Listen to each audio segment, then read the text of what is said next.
Ladies and gentlemen of the crypto space, we're live on a Monday, April 8th at 11:31 a.m.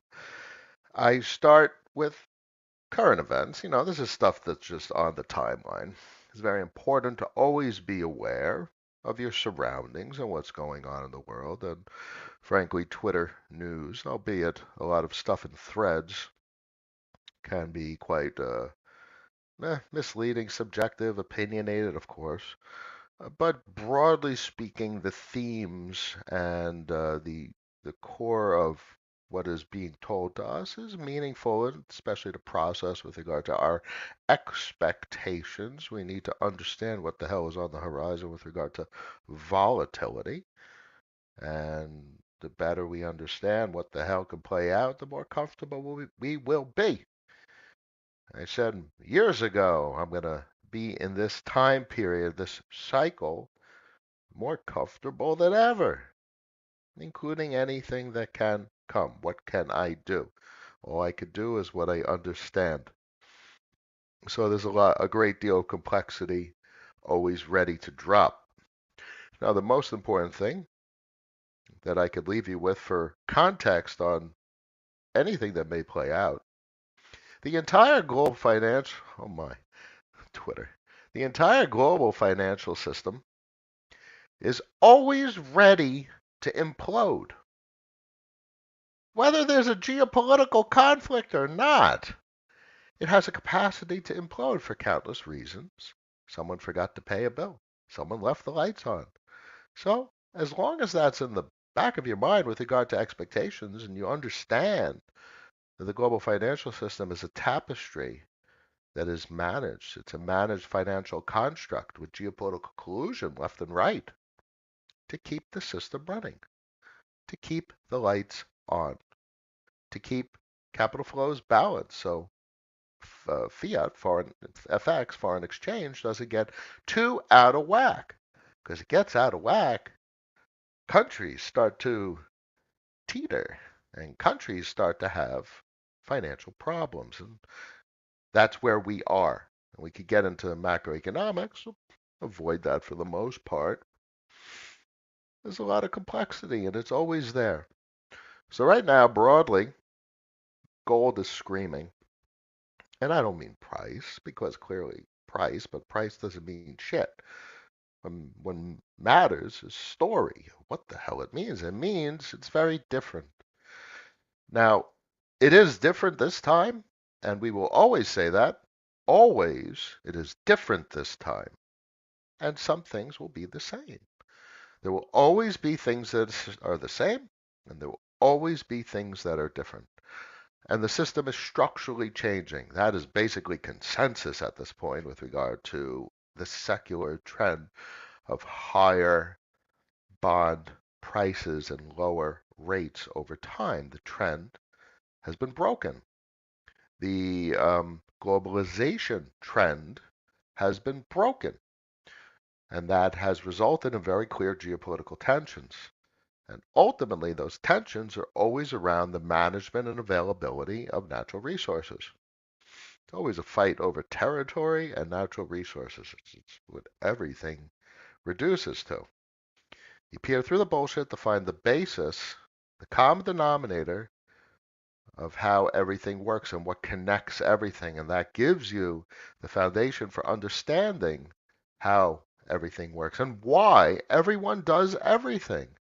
Everyone responds because of incentives, and that is the common denominator between all humans. Why do people buy meme coins? Because the price is going up, and they want to experience the value of their purchase going up. So the incentive is that the price goes up. When incentives are no longer there, the carry trade, because that's all it is. The meme coin is a carry trade. Go fucking figure.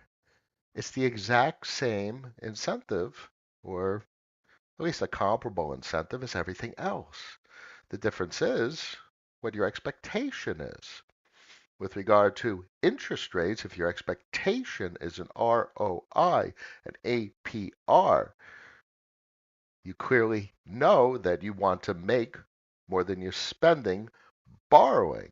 And that's the traditional carry trade. You're borrowing at 10%, you got to make 20% or more, obviously. So if you're making 5% and you're paying 10%, you got to unwind the trade. So if you buy a token and it's going up 10% a day, there's a frenzy, there's an adoption, a super cycle. It's crazy. New money, cope, you're not ready. And then it goes up less instead of 10% a day or whatever, these things start at 30,000% on the first day. And then you have diminishing returns, 5,000%, 2,000%, 100%, 50%. So the carry trade will want to be reversed and people will start to sell because the ROI is no longer there for what people wanted. They are not meeting their expectation. And when expectations are not met, doubt is introduced, and you end up realizing you're not going to get what was expected. And when you don't get what you're expecting, things have a very quick way of reversing. You bought something, oh, you sell it so quickly. It's all the same shit. Whether you're buying with capital gains, when you're buying a business, whether you're buying a meme coin, whether you're buying revenue in the form of an ROI or an APR, short term, long term, it all reduces to, are your expectations being met? And if they're not, you go somewhere else. Cycles will cycle. This is the same basis for capital flow between markets. Inspections such as volume, not necessarily TVL. Volume is more like day to day, today, if the volume is higher than yesterday. Is more real time. TVL is meaningful too, because obviously if volumes rolls over, TVL will roll over as well. Volume is, in that sense, a forward-looking indicator of TVL. You will have capital flight. If there's lack of opportunity in a market, if returns are diminishing over time, folks will sell. They will sell for what? $1. That's the unit of account. And it obviously is more nuanced than that because you could sell for Ethereum and Bitcoin, and which is outside the scope of meme coins and businesses. And that's why it very much fits more of a category of a cash type instrument. And that creates a sort of stability because it's a relative unit of account. So the TVL will roll over, and at the margins is what counts. So if there's less returns, people sell for dollars, Bitcoin, Ethereum, what have you. If you're on another chain, Linea and Mantle are hot, sell for the respective gas token of the chain. If those start depreciation, you have increased capital flight. And nowadays, the friction for capital flight is relatively trivial. I mean, with Stargate going basically everywhere, and I don't even know how many bridges, so many bridges, so many ways to get capital to and from markets. It's so easy. The friction isn't there, so the capital will flow. Nobody wants to see capital that's dormant and not productive and missing out on an opportunity. You don't want to be the one who's coping. So that gets your emotions going to take action. Drive the capital over to another market, another chain, to capitalize on something that's moving. Healthy Bitcoin market right about now. The ETFs and their passive flows. It looks like Grayscale is slowing its capital flight, people taking their gains, and the other ETFs are accounting for, and the capital out and capital in versus out, and it's skewing towards appreciation. This is a very interesting directionality. Well, halving's what, 9, 10 days away? I think Bitcoin will do very well in this type of environment, barring a volatility event. So more so than the VIX, we look to the move for volatility to see if there's any disruptions. And there has been recent disruptions, but bond volatility is surprisingly low. Listen, you have your geopolitical issues. You have all these threats of violence from country to country. This is maybe even a forward-looking indicator on geopolitical conflict. Before conflict occurs, there's people that know things, the in the know people. And it's not little people. I mean, we're talking about people with hundreds of billions of dollars, if not families with trillions of dollars. And these are the folks that own these types of instruments. Volume on the bond market is what spikes first. And then that's another level as compared to things like the VIX on U.S. equity indexes. Like the U.S. is the center of the world. I mean, that's what this. That's what. Oh, I can't show you the screen without taking my face off, and I take my face off, you can't hear me. Anyway, the new Wall Street is the imagery I had, and that's really the topic I was thinking. Capital flight, frictions. In many regards, it's a new type of Wall Street, but that's akin to any nation state that has a stock market. The thing about a nation state, it's all about control, regulation, that type of regulatory environment, which literally reduces to the word friction. All regulation is friction. So friction is inhibitory of financial activity. Less friction, more financial activity. And more financial activity means one of two things. Either quality, due diligence driven investment, or malinvestment, excessive risk taking.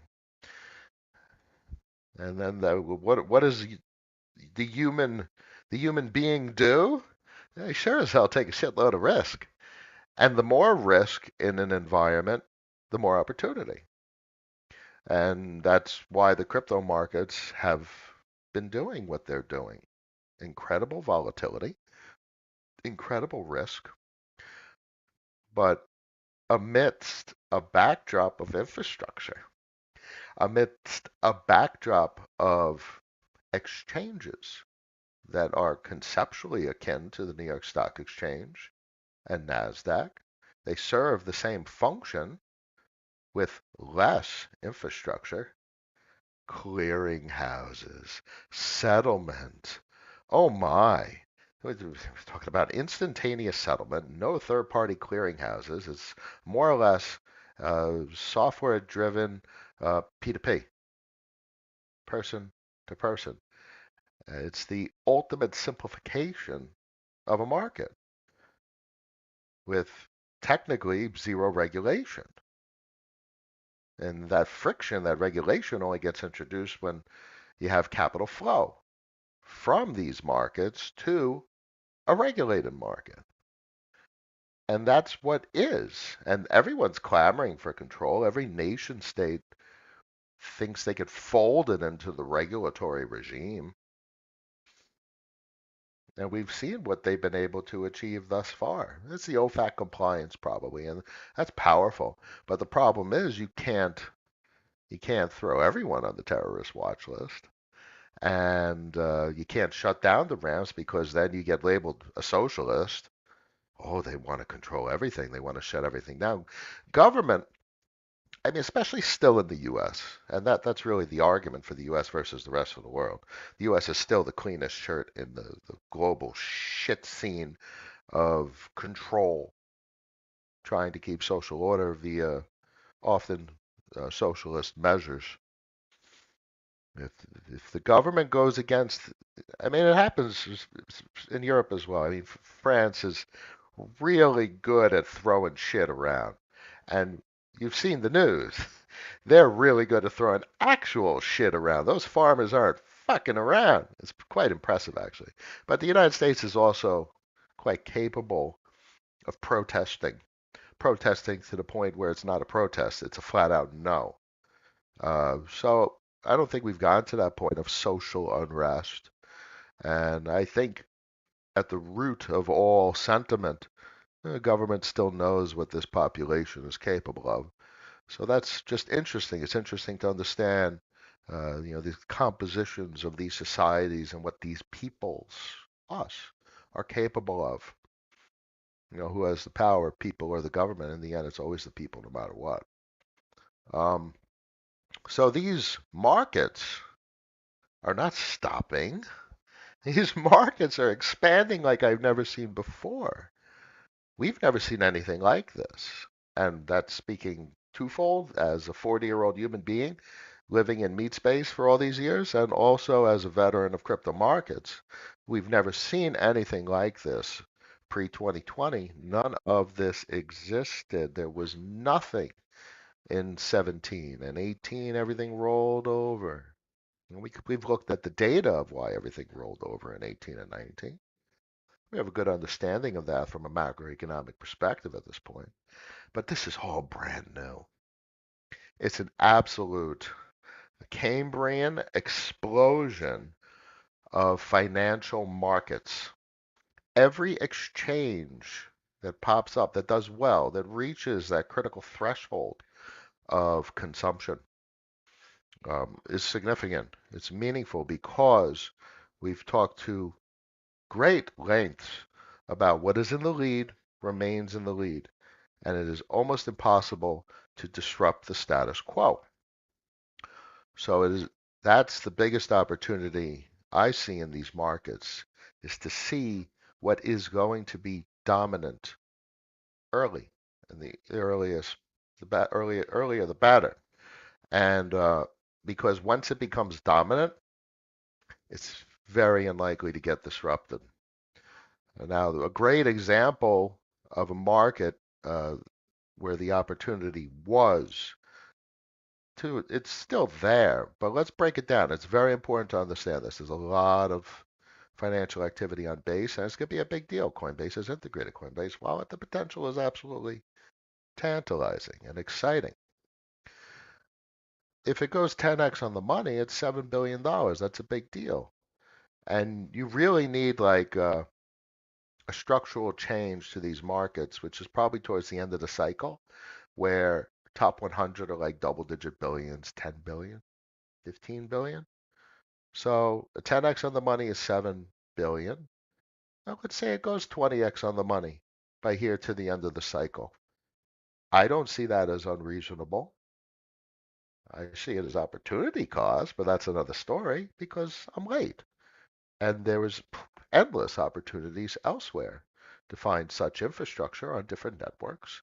And do not for a second think there's going to be an end to one, these networks, and two, the capacity for these networks to engage with cyclical capital flows between them. Uh, there's a market leader, but that's not necessarily the same with overall markets and networks. And I think capital will continue to flow because there will always be the monetization of something new within not a closed environment, but within a contained region. And that's kind of what a market is. And the capital flows between these markets, seeking out that new formation, that new capital formation, that new opportunity. So great, it goes at 20x on the money. I see opportunity cost. I'm not in at a price point that I want to see. This is going to remain the dominant exchange from an incentive alignment standpoint. Now, bear in mind, it's very important to understand that most people don't talk what's real. They talk hype and hyperbole, and they don't look at data. But if you go over to volume and you go over to base, aerodrome is relatively small. So do you hear that? Uniswap owns base by multiples. Now, what folks at Velodrome and Aerodrome, and frankly the whole damn crypto community have been talking about for a long time, is who's going to be the first to flip Uniswap. And that is an interesting consideration.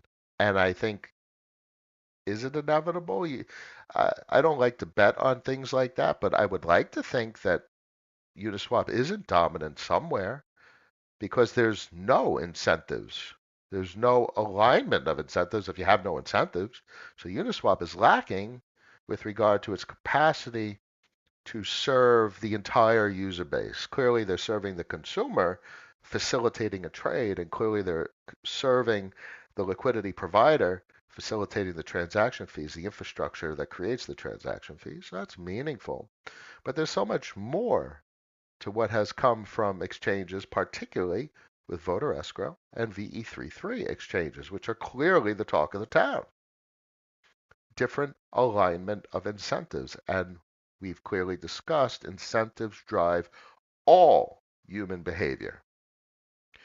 So I'd love to see the day where one of these exchanges becomes dominant above Uniswap, and I think that's highly likely. I don't think it's unreasonable. I do find it interesting that Uniswap isn't on Avalanche, or maybe it is, but in any case, from a TV volume perspective, it's non-existent.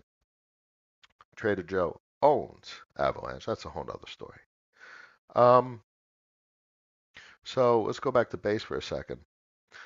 So here we go. And frankly, this is kind of where I expected things to head.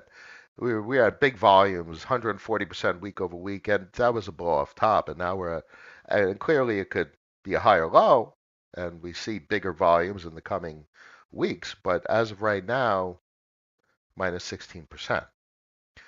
You know what minus 16% on volume does to meme coins? And do you know what's on base from a tech infrastructure standpoint? Aerodrome. That's pretty much it. A lot of this stuff is not very. These they're not investing in exchanges. It's not that robust of a market. They're looking for the 100x, the big multiples on positions, and they're not going to get the same endorphin response from the boring businesses. And to top it all off, the volume's capitulating. Directionality continues until capitulation, and then it stops and reverses. It's not a bad thing. This has nothing to do with the market not already having validated itself as a functional financial market, but this type of volume change is a foreshadow of capital flight. Cycles will cycle. Capital will flow to other markets that are relatively outperforming. Underperformance is something that people want to capture because underperformance precludes outperformance. Something that has outperformed is sold into something that once it starts outperforming. Anyway, so the whole point is that that's a perfect example of something like Ramsey's. This is literally like a week old or 2 weeks old. We were at like a mil market cap. And it was back at like 1.8 cents, give or take, where I was talking about Ramsey's as being comparable to these exchanges that are doing very, very well on other networks. And now it's getting monetized. So instead of the $900,000 market cap when I was talking about it, it's at $9.74 million market cap. It's a nice 10x on the market cap, which is 10x on the price point of the asset. And I think this occurs for many networks. The biggest fallacy or the worst way to think is that change is not going to occur. Appreciate that everything in reality is a cycle, and cycles will cycle, and there's nothing you could do to stop it. The capital will flow. The capital will flow out of base into other networks. You will see a negative number here, and maybe it turns back positive and capital flows back, and that's fine. That's okay. But at some point, other networks go positive. And it just so happens this particular network, Arbitrum, has billions of dollars on it. So when you see a 6% move on this kind of network, that is a big change in volume. Avalanche has been a very painful thing to see for quite some time. Phantom has the Sonic narrative, which could get very interesting very quick, but minus 27% week over week on volume is still something to be respectful of. Optimism slowing down as well. Probably, yep, negative on Binance Smart Chain, Polygon. Oh, How about that? And Mainnet. So of the top networks, markets, emerging markets, this week it's Mainnet, Polygon, and Arbitrum. And what happens when you see some green in these markets and you see red in other markets? People want to experience the green. The incentive, they are incentivized for the capital to flow to where things are outperforming. And things will continue to outperform until they stop and capitulate and reverse. And then you have a concentration process. So base is going to be very interesting with regard to concentration. I think from base, things very concentrate into aerodrome. I don't expect uh, significant outperformance from here, especially with a negative 16% week over week. But there's a great likelihood that the value in other exchanges demonetize and they further monetize aerodrome. The capital concentrates into the market leader and what has been outperforming. Now, interestingly enough, the exact same philosophy slash methodology applies to the meme coins. You'll see a rapid demonetization of the things that have been underperforming, and that capital that is liquidated from what is sold concentrates into what has outperformed. And the relative outperformer becomes the market leader. So there's obviously going to be very dominant meme coins to survive on base. And that will come from the demonetization of everything else. And that is what happens in all cycles towards the bottom. So you have so you have the macro cycle, and then you have intracyclicality. So this is that intracyclicality where the capital flows between markets amidst the overall macro cycle, which could probably be best understood in terms of like a Bitcoin. And then you have your secular trend of the structure of the system. And this is all time horizons. Intracycles are shortest term time horizon. Overall macro cycle is a mid-term time horizon, 1-2 years. And then the secular trend is the cycles along a longer time horizon, which is like higher lows, higher highs on interest rates over the next 10, 20 years. And that would be the secular trend. Hope that helps. Two chains that have become pretty popular. Mantle.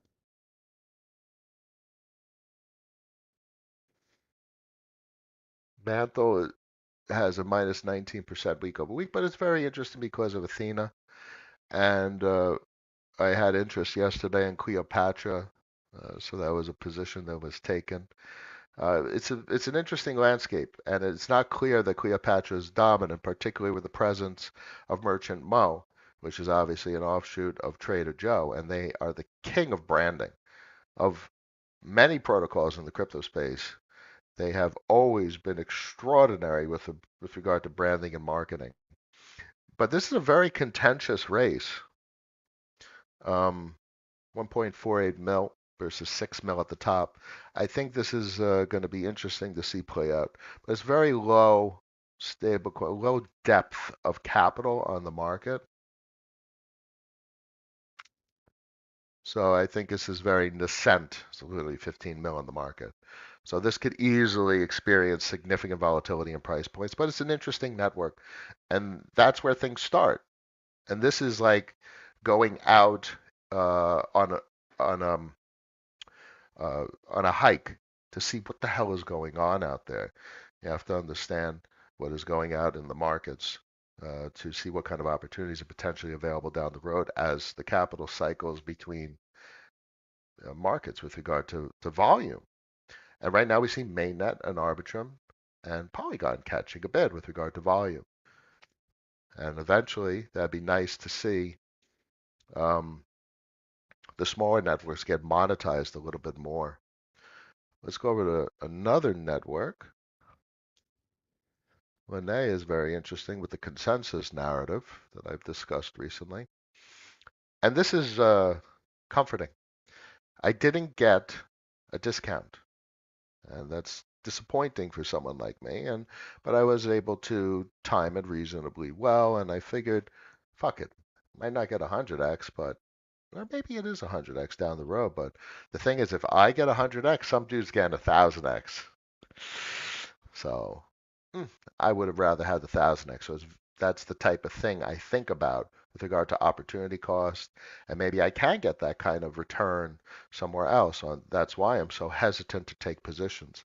It's very hard for me to chase positions. But I did for Nile Exchange because of these numbers. This 236% week over week. They have obviously pushed above Pancake Swap and Linex, which is a V33 competitor. Obviously, to produce this kind of volume on this kind of TVL, producing this kind of volume to TVL of 0.92 is actually quite interesting. So the data here at least supported the decision-making process to allocate to something that's already moved a significant amount of multiples. Have it somewhere up here, yeah. It moved quick though off the bottom,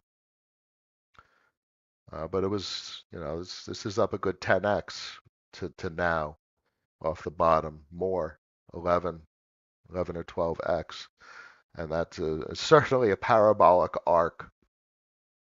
But the data certainly supports it. And further confluence is interesting is that it's a positive week over week, albeit it's very marginal at $18 million in total volume on the network. This is a whole nother level as compared to talking about big shit like Base with 425 mil a day. That's a big deal. Bear in mind, Base is still very small. 425 mil a day compared to $1.79 billion a day worth of volume. Mainnet remains completely dominant in the entire crypto space. You need to turn off all the noise and all the persons that don't look at data. And Mainnet's too expensive. Yeah, sure. For you. For many. And I very much don't engage in transactions considering cost at times. It's not worth it. If I'm going to claim $90 worth of shit and it costs me $55 and then I have to do a transaction, I'm probably not going to claim it. So I don't claim it. And that's okay. You have to understand that the data says that mainnet is the place for financial activity.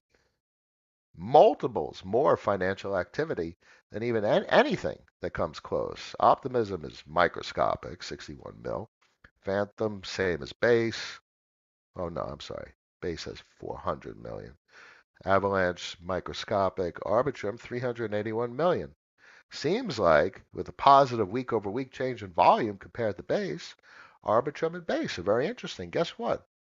Arbitrum and Optimism, Base being an optimistic superchain, is Ethereum. One. Two, those are the interesting networks. Arbitrum orbits, Optimism superchains. This is pretty damn interesting. Those are the original Ethereum rollups. So it kind of makes sense that these particular markets are the go-to destination for financial activity. It is interesting, though, that it's Arbitrum and Base versus Arbitrum and Optimism, because Optimism is clearly the root of the optimistic superchain. Base is a downstream implementation, and I do find that interesting, but they obviously have the Coinbase narrative. And Arbitrum has the Robinhood narrative, and Linnea has the consensus narrative. And apparently Mantle has a Bybit narrative, but clearly Mantle has the Athena narrative. It's tiny and microscopic, but that's where things start. And that means that's where opportunity is when things are small and people don't notice because they're chasing what is outperforming. You don't want to chase what is outperforming. What is outperforming is highly likely to continue outperforming. But in these markets, diminishing returns happen really, really quickly. Instead of 100x, you're looking at a 5x or a 10x. And that's under best possible conditions. 5x or a 10x doesn't really change much for someone with a couple $100. Complicated choices. Anywho, Ramsey's has been killing it, up to 17 cents. Wow. It was as high as 20, almost 21 cents. Pretty remarkable. Let's look over at Arbitrum on volume. 35% week over week, Camelot trailing minus 1%, which has given Ramsey's a capacity to move strongly against its week over week volume. 73 compared to 52. Notice the difference in volume to TVL.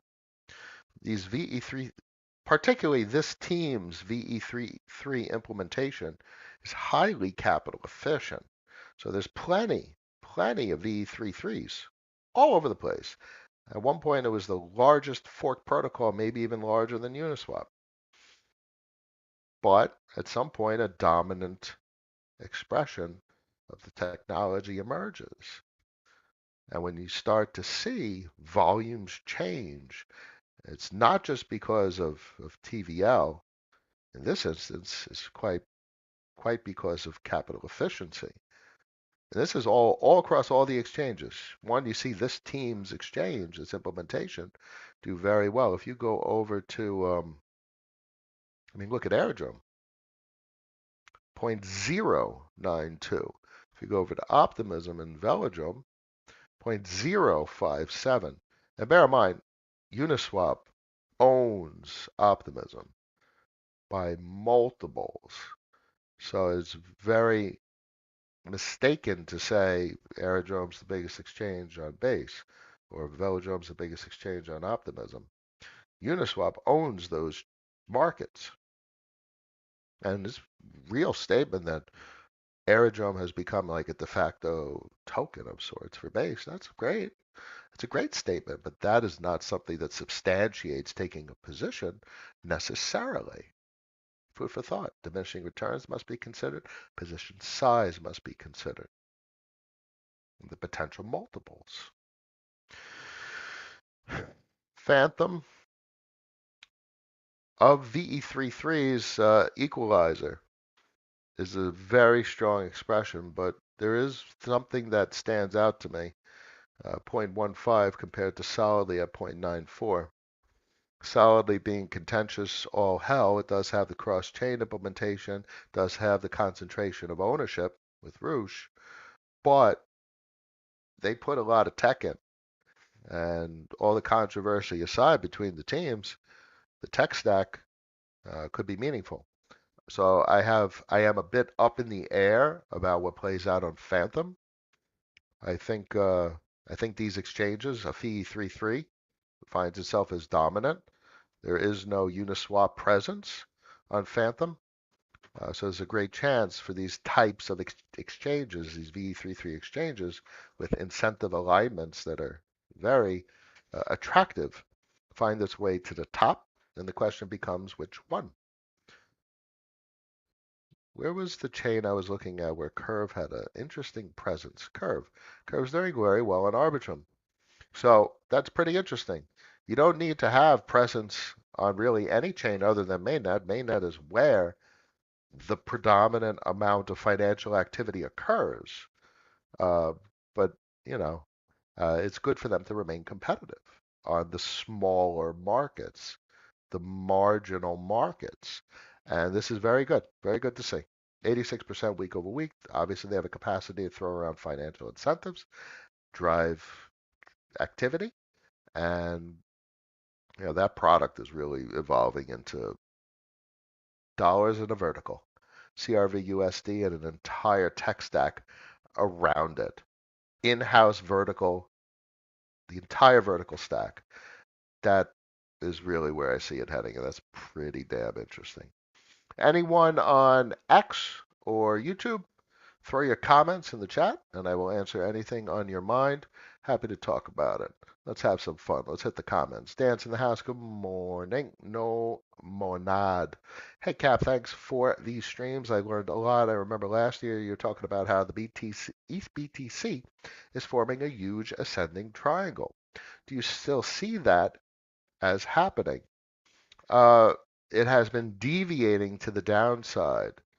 Whether Ethereum or Bitcoin outperforms is kind of a toss-up in my mind. So many folks would argue that the deflationary state of economics on Ethereum should account for Ethereum outperforming Bitcoin, but the passive flows into Bitcoin are enormous. Top it all off, we have a supply crunch, the halving coming up, into those passive flows. So the potential is there for things not to play out as expected.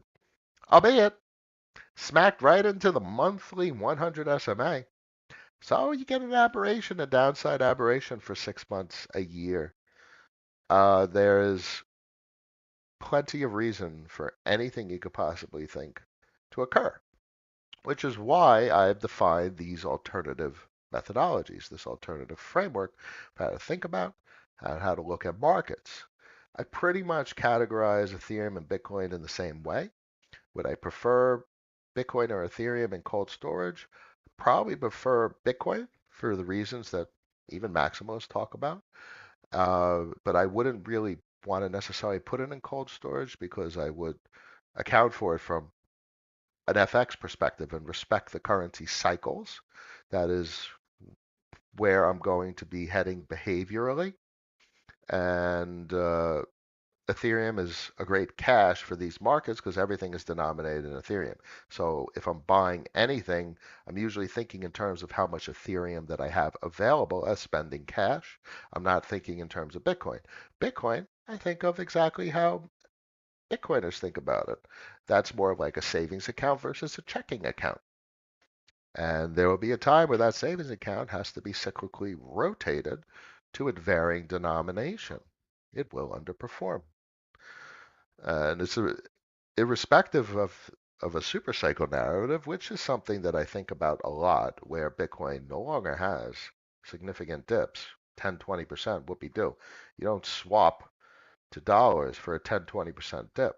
So in that regard, it's imperative to respect the move indicator, not the VIX, but the move indicator, the National Financial Conditions Index, maybe bank reserves. Bank reserves is a very interesting indicator that can lead to very serious systemic volatility. But in any regard, we'd see that in the move. Because if banks are making moves because they're under crunch from reserves, they're going to be disrupting the treasury market because that's the shit on their balance sheet. So that's generally the way I'm thinking about Ethereum outperforming. It outperforms or it underperforms doesn't really mean much of a difference to me. Uh, Clearly, you have to have some Ethereum because that's your spending cash, that's your denominator in crypto markets predominantly, and that's meaningful. So it has degrees of moneyness. As quite a reasonable statement at this point in time with how these markets have evolved. Iden's in the house. Good morning. Yam, good morning. Uh, I'm okay. Thank you. Thank you, Iden. I'm good.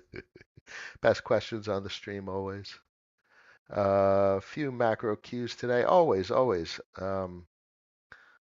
Good food for thought. Snoke. Can you break down why Fed rates decrease domestic liquidity and increase global liquidity? Yeah, I hit a tweet about that maybe like an hour or two ago. So domestic liquidity, the higher rates constrain the balance sheets and make it more expensive to borrow. And that's retail customers in the U.S. are very much affected. And clearly the entire real estate market in the United States is fucked.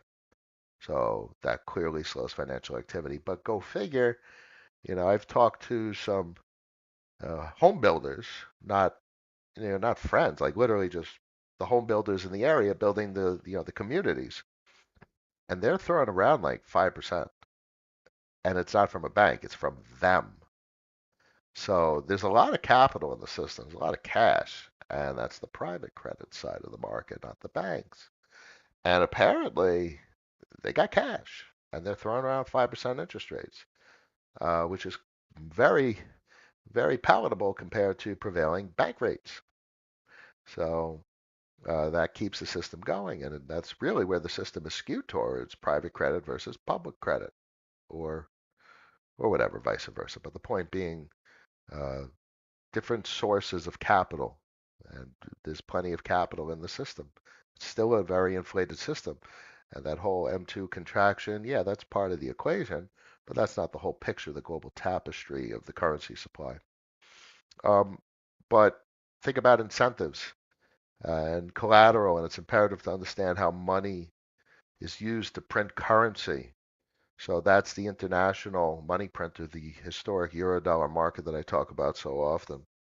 So for the last 14, 15 years, the big banks outside of the US, think if you're a banker, you're an employee, and your product is a loan. You're a loan salesman, whether you're a mortgage broker or a bank loan broker, you're selling dollars. When you get a 5% mortgage on a house, you're literally printing 20x leverage dollars. The bank has given you all that leverage and you're collateralizing it with your home. That's another story. But with regard to the cash component of the equation, you're putting down 5%, they're giving you 95%. That's 20x leverage on your money. So it's imperative to understand that is the printing of dollars because now they have an asset on their books that is worth the value of your home, that the value that you borrowed in cash terms, but it only cost 5% to create it. It cost them. They sold you a product. They have an asset. You owe them. Anyway, point being, money creates liabilities.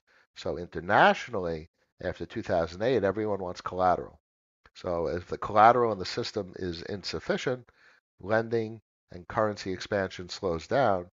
But that's why this year is very interesting from a collateral emission standpoint. And that's why the system has been supported because of the amount of collateral coming out of the Treasury Department, something like $22 trillion over the last year. But $10.8 trillion needs refinancing this year. That's fresh on the run collateral that comes out of the Treasury Department, but it's coming out of the Treasury Department into an interest rate of 4 to 5%. So if you're a banker internationally, and for the last 15 years, you've been selling dollars at a 1/4%. And again, your shit commission, because the bank's not making any money, it's a 1/4%. But now you get to sell a product that's 4 to 5%. Now the bankers have all the incentive in the world to push the product, to sell the dollars. Because that's what a mortgage is. They're selling you dollars. That's what a loan is. And that's the way the world works, except internationally, you need collateral. It's the same in the US. You're putting up your house as collateral for the loan. And internationally, the most pristine collateral is US Treasury debt. So, yeah, obviously, debt burden, unsustainable. Yes, of course. But this is the mechanic. This is the mechanism for the way it works. So the bankers are going to have all the incentive in the world, bonus, benefit, discount, extras, fly you to Bali, trips, all the shit that you know that goes into the sale, into the sell. It's the sales game. Dinners and you can imagine what the sales game is, but they're selling at 4 or 5%, so there's big incentives.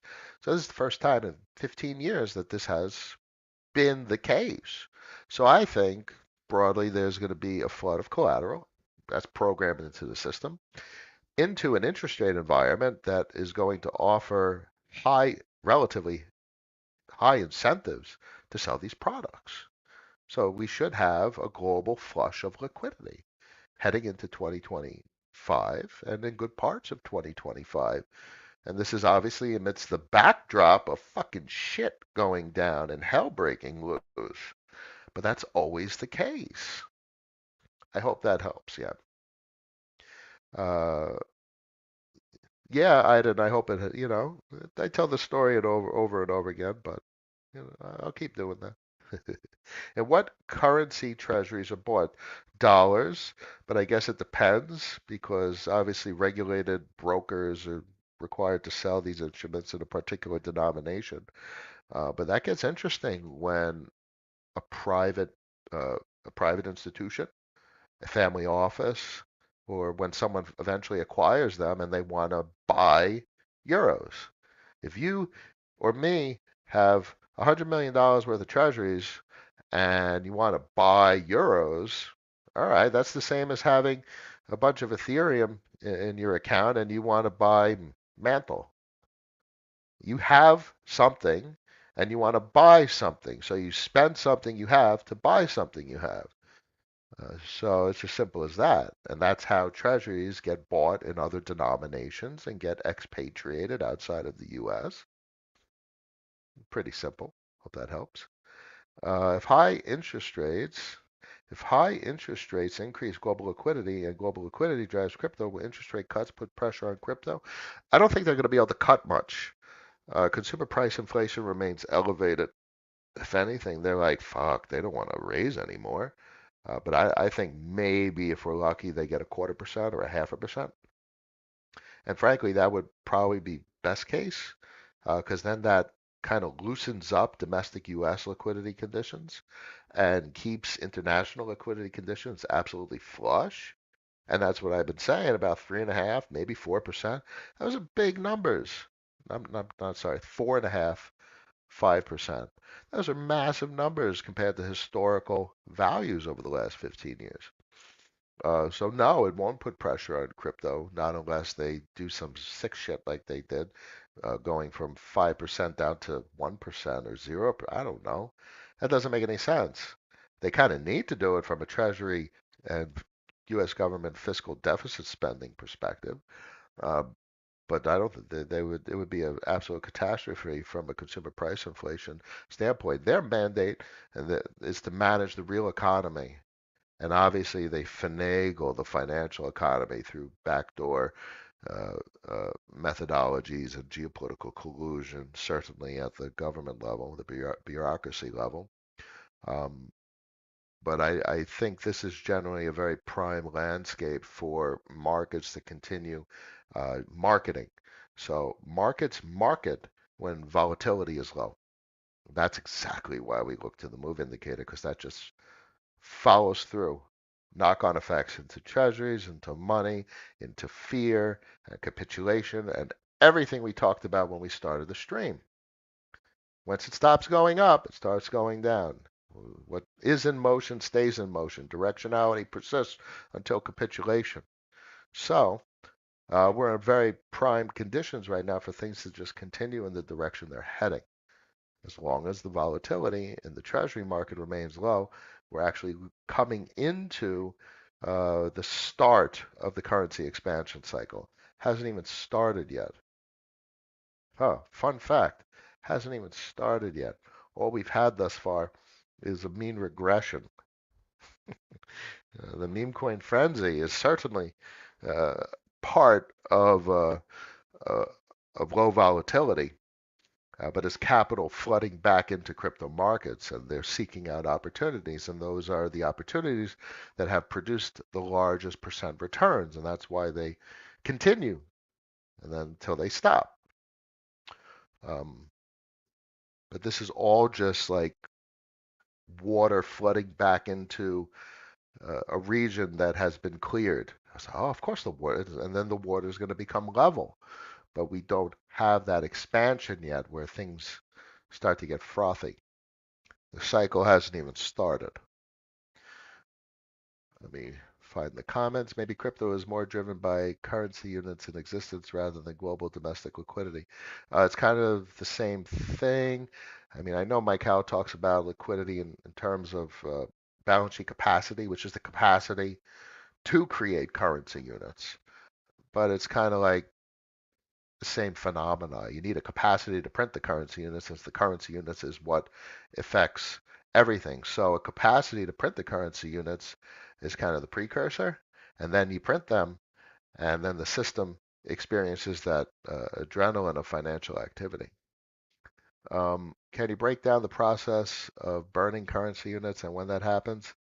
Not too much from like a nation state standpoint, but it is an interesting monetary policy characteristic in U.S. equities and crypto. People know it from a crypto perspective, but that clearly is the case in U.S. equities. What do you think a buyback is? That's literally buyback and burn. I guess they're putting it on their balance sheet, but that's akin to a crypto protocol buyback and putting it in their balance sheet, their treasury. Just different semantics and terminologies. I'm not too fond of buyback and burn. I never was, and that's okay. Plenty of people say that It's what interests them, but it doesn't interest me much at all.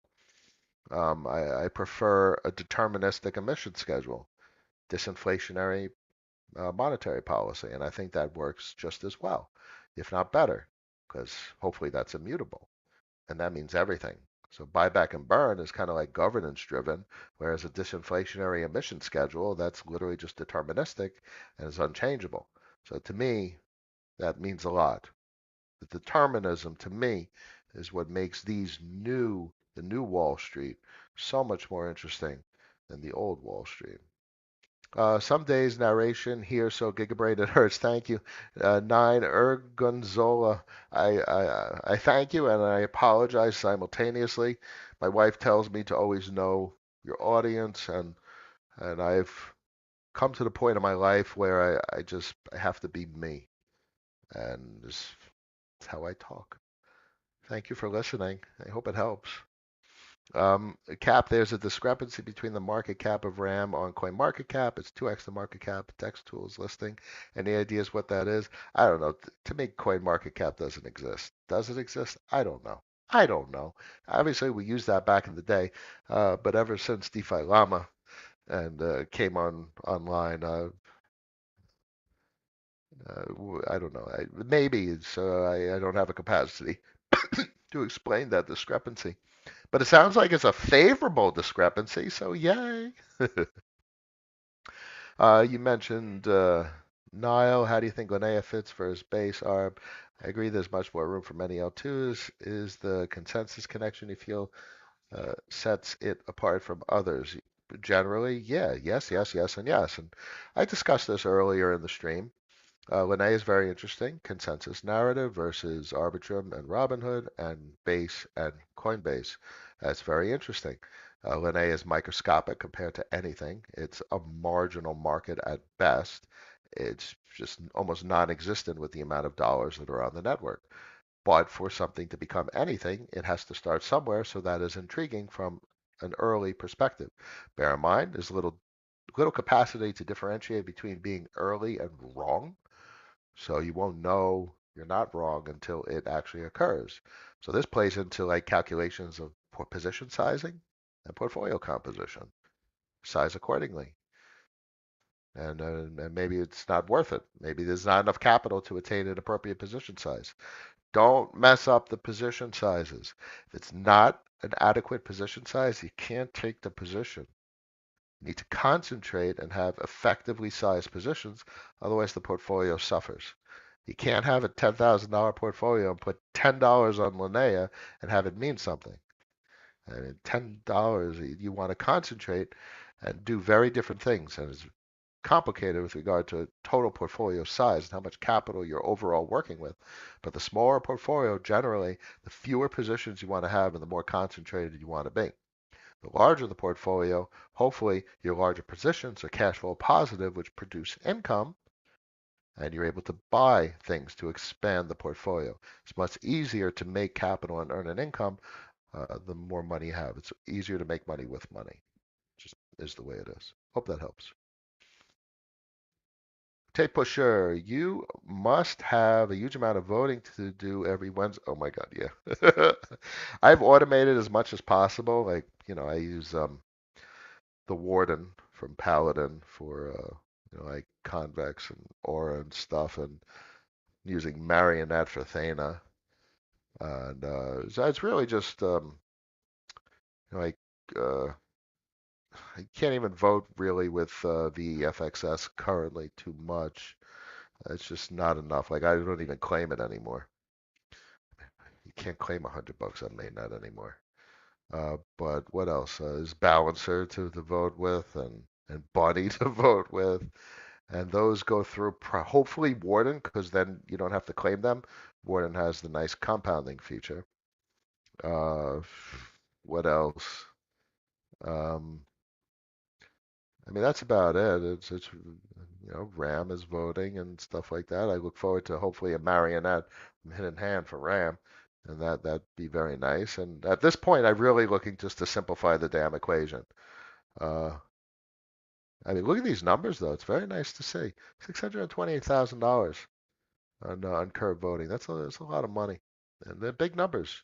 I mean, 27, 30%. It is much better returns for the smaller portfolio and the smaller actor. I can't vote on any of these things. I have to go literally, like I can't even vote on this really. I go down probably to, the 30s and 40s and I could start voting. But my go-to really has been like MIM. MIM has just, Abracadabra has been renting votes for like years at this point, so that's very refreshing. And I haven't had to vote on Curve in months. And I thank you, Abracadabra. I appreciate you. I mean, they get what they pay for, and it's an entire business, and that's what I've been discussing for years at this point. It becomes existential, a dependency to rent the votes. You need the liquidity. This is a business, and that means I expect these numbers to just go up over time in the coming years, 6 mil a week. In 2030, 60 mil a week. It just Things don't just stop in reverse like this. This is some Pandora's box shit right here. So Joe present, why is acquiring a bigger dominant position, size of a token supply, preferable when investing other than wanting a discount? Multiples. You got 10 grand portfolio and you apply $10 to a position and it goes 100x on the money. You turn $10 into $1,000. I mean, technically, that would be a 0.1% to 10%. That's a big restructuring of the portfolio, but holy shit, that's a missed opportunity. You go 100x on the money and you put $1,000 in 10% of the portfolio, to make 100 grand, and then 10% of the portfolio turned into 10 times the portfolio. So smaller the portfolio, the odds are you probably want more concentration, larger bets, more risk, less to lose with the smaller portfolio. And I know 10 grand's a lot, but there's less to lose. So you can potentially think about it in that regard. Um, but I still always encourage the rational deductive process. You make good bets, and you make bets on things that are deterministic and immutable, that will continue to exist into the future, that have something substantiating the action to take being acquiring a position and actually spending real money. That's a very important thing. This isn't a game. This is real. So you want confluence, suggesting it's a good idea, not just from a technical standpoint, because that's what you have to look for a discount. You want to understand the team, who's building it, what's their history, who are they, what is the vested interest. You need to examine Discord. You need to examine Telegram. You need to examine Etherscan and the holders list. You got to understand if there's a conflict of interest and there's someone with a dominant position and they're maybe a aggressive actor and they're looking for capital gains. So they own 10% of supply because they bought it really early. It goes 100x on the money. You dump 10% of the supply, you're going to have a significant disruption in price action. So never forget to to look at the holders list. Good way to look at the holders list is how do I not have CoinGecko up there? Holders list. Pick something. There you go. Not Ethereum. These are coins. Like Maker. Holders list. You go to the contract. You get the contract over here, and you go to the token contract, and you go to the holders list. And this is everyone that owns Maker. Now notice all these little things. There's a lot of contracts. This is all contracts actually. Holy shit. That's a very robust protocol. Oh my goodness. It's all contracts. Billions and billions. No, millions and millions. And you have to go much further down to get to maybe individuals, or maybe I inspected that wrong and this is just a copy address link. But the point is, this is the holders, whether it's a contract or a person. That's something very important to consider inspecting and not just buying something without extending excessive due diligence. This is not a game. This is some very important stuff. If anyone has any questions, throw it up in the stream. Let me think if there's any last minute statements I can make to help you guys. Nice to see Abracadabra breaching well above the monthly moving averages, even on the weekly, holding the 10 SMA as support, well above the 100 SMA, as well as the time-weighted average price. Data looks very nice on Binance Smart Chain. It's already significantly appreciated compared to other V33 exchanges on other chains. It was like at 16 something mil. I don't have it up at the moment, but it's which means you're not buying it down here. At 7 cents compared to 50 cents. So that makes a massive difference in potential returns. It means you're buying, you know, 80% less of what you could have owned down here. If you set up 500%, you could buy 80% less for the same amount of dollars. So that's quite meaningful to always appreciate. Binance Smart Chain is a big deal. I don't want to get too much into the story, but I do find exposure to it as an interesting idea. And that's really how I think nowadays, and having exposure to different networks and different exchanges and different businesses most broadly. Frax finally back above 7. Structurally a very large symmetric triangle. If you treat this period as an aberration, blow off tops, complete irrational exuberance, but now we have this pretty tight structural formation, and you can somewhat consider this a triangular compression of sorts.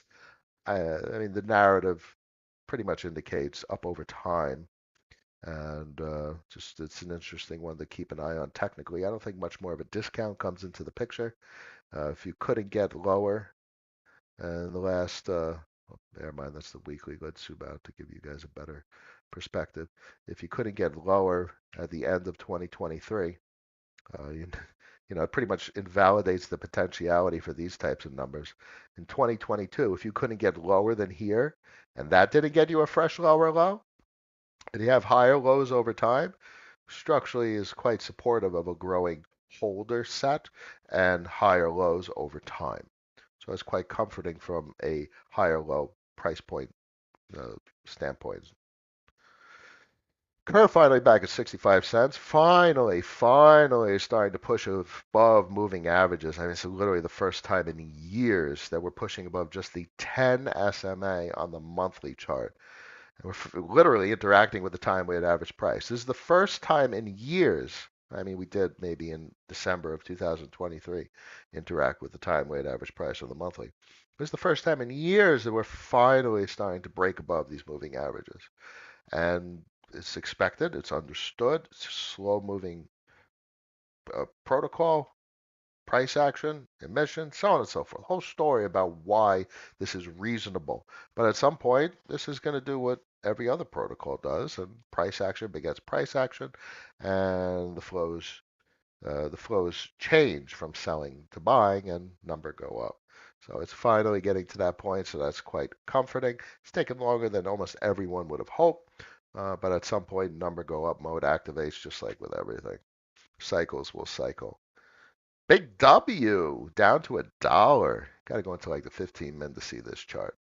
Down to $1. Nice to see a bit of a higher low, albeit it's on the 15 min chart. So what the hell does that mean? Significant depreciation from launch price, $1.60 give or take, down to $1. This is probably not the best thing to hold on to. That's a big loss of airdrop revenue. Jupe. Let's see on the daily. I've been looking on the daily to see where it is with the moving averages. Let's see if it held. Okay. Not for me. Not for me anymore. So I did exit that airdrop and account for it as income. And look at that. Support flipped resistance. Ominous. Support flipped resistance. Red time-weighted average price. This is how rollovers literally start. And that's just something to be very observant of from a technical standpoint. This is prime rollover setup unless it somehow reclaims and shows strength above that time-weighted average price. Once again, Phantom ripping up to 92 cents. Smack into time weighted average price resistance on the daily, but if you zoom out a little bit on the weekly, you're well above the 10 SMA on the weekly, well above the time weighted average price. So this thing is just expressing strength all over the place. If you zoom out even further, you're way past the monthly time weighted average price. And that's kind of like Solana, just really, it was early to break above the time weighted average price, the green to red line right here. It's a big, strong break to the upside. It just kept going. It blew right past whatever symmetric triangle it was forming. It's the same thing across the board. Phantom looks the same considering the time weighted average price. Not necessarily Atom, but Osmo clearly blew past it. If you look at Atom, similar structure, older protocol. Got to go to the monthly, but it's just starting to break above the time weighted average price. And these are the lagging protocols that take time to catch momentum and catch those capital flows. What's other popular stuff we could go over real quick? Dimension. Can't even look at it on the monthly. It's literally brand new. Let's go to the daily so we don't bleed on our eyes. Lower lows, lower highs. Unfortunately, this technical setup screams continuation to the downside, weakness below the time weighted average price, lower low, lower low, big wicks, big accumulation. At some point, it'll rotate to the upside, but we need to see confluence suggesting that technically you need that break to the time weighted average price and resistance to flip support. So you don't have that kind of data yet. TIA as well, big rolling top. Let's go out to the weekly, a little bit older. I mean, look, you're at a discount, but that's some serious appreciation. 2 to 12, that's not really a discount. Discount with regard to the time weighted average price as something that I historically talk about. But it's not really a discount from it, literally its launch price in November, such a short period of time ago. This kind of has the technical setup for continued downside. And as you can see here, lower low, not necessarily lower low. So from a technical standpoint, you drop a horizontal line right about there, and you see how it does. Support is a position of weakness. So resistance flip support is an expression of strength. Resistance holding as resistance is just bad, but support is generally a position of weakness. This is a position of support. Hope that helps. Last couple of questions. I'm going to wrap it up. Buddy's in the house. Morning, Cap. I was wondering if you could take a look at Flox W. 1.4 mil market cap Dex on SUI. No interest in SUI. Very sorry. That's no interest in SUI. I mean, all the stuff on Cosmos, unfortunately, has this rolling top formation. Um, let's look at SUI first. Coinbase, very nice. They got good listings. Did I not add it? Add, add. Very similar rolling top formation to everything. I mean, it's just, no, he's just riding the weekly twap. Interesting. Where do you want to look at Flux W? Let's hijack Clio. Geez, at 102. That's good to see. No data, man. I don't know what a Flux W is. A Flux W. Well, I don't know what a Flux W is. Flow W. Flow X. I'm dyslexic. Sorry. Let's take a look. Flow X. Let's see if it's a V33 for the fun of it. Let's go over to Launch App. Doesn't look like a V33. Looks like maybe voter escrow or maybe a Uni V2. Looks diversified, maybe like a liquidity as a service type presentation. Nice clean user interface to say the least. Let's look at some data.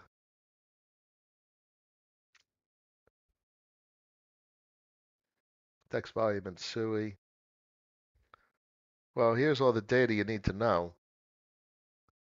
Minus 25% week over week. Low capital efficiency, volume to TVL 0.014. Just looking at data, when I look at data, I'm like, something needs to stand out. And what stands out to me, first and foremost, is like a volume to TVL metric. So it's not CETUS. CETUS the market leader. What stands out is a week over week change of 7.5 and a volume to TVL of 0.95.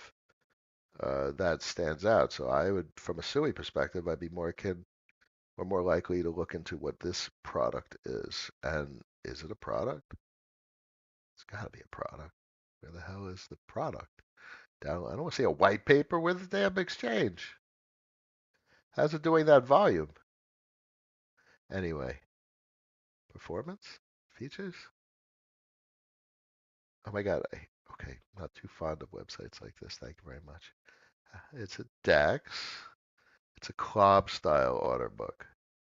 Uh, Lacking infrastructure. Let's see who throws out a V33 exchange. I'm not going to go through all of them. Let's see how much volume is total on SUI for the fun of it. And it's 67 mil. All right, so that's bigger than some other of the marginal networks.